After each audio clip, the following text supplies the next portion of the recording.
Are individuals that are forced into baptism actually Christian? And if not, what does this mean for infant baptism? That and more coming up.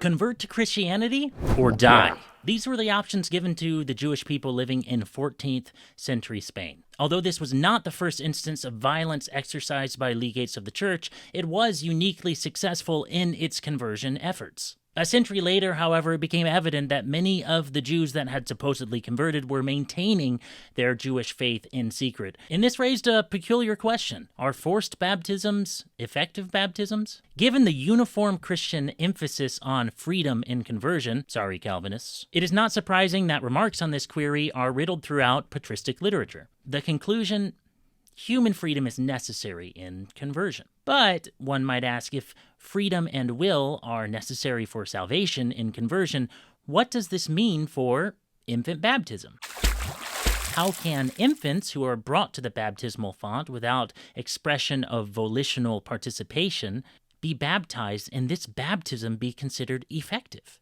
Now, for low church Protestants, this is an insoluble quandary. But as Orthodox Christians, we understand that the freedom of will does not restrict the power of the sacrament, as the sacrament itself is not dependent upon personal conviction. If it were, it would lead to a version of Donatism, which restricts the sacramental mystery to individual human whim or enlightenment. But Orthodox Christians do not believe that the sacrament is dependent upon individual strength of faith or preciseness of incantation or exactitude of form, but rather on the power of God himself. And this is why it's vital that we make a distinction between sacramental validity and sacramental efficacy.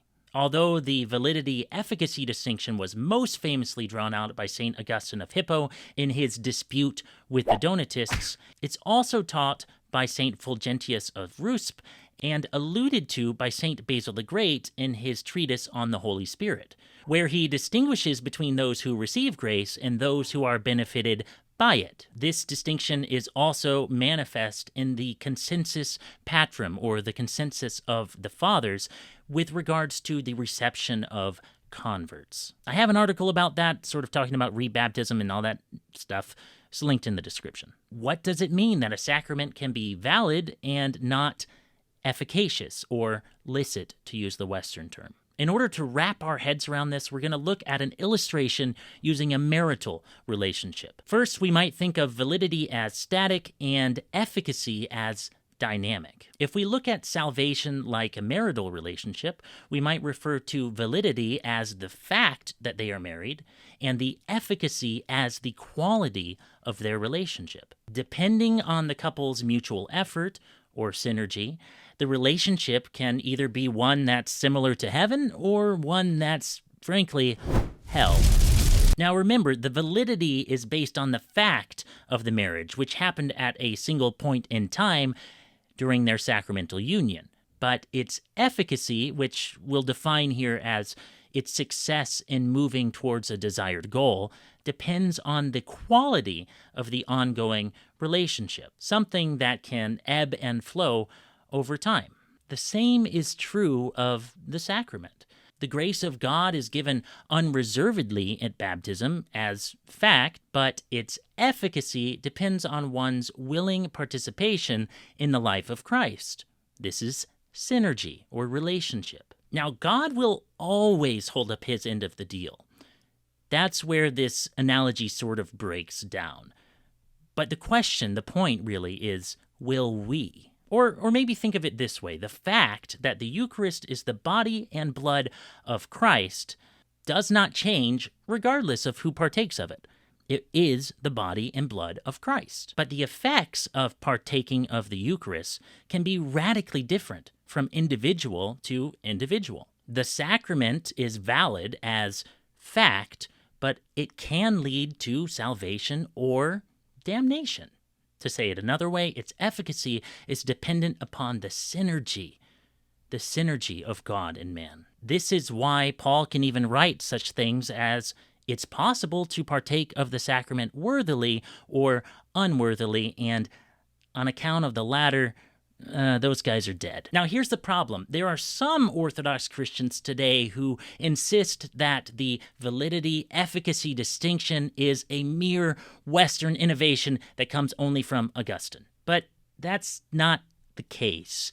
And I would argue that these individuals believe in this distinction implicitly, even if they don't say it so forthrightly, because denying it leads to one of two different historical heresies: Pelagianism or monergism. On the one hand, we can fall into Pelagianism, believing that we ourselves earn our salvation and get that ticket to heaven by our own efforts, and by our own efforts alone. On the other hand, we descend into superstition, believing that God arbitrarily bestows salvation upon individuals regardless of disposition or effort. Now, the former explains why Protestants are allergic to anything they deem works-based salvation. And the latter is why many low church Protestants shudder at any mention of infant baptism, because the child didn't choose to be baptized.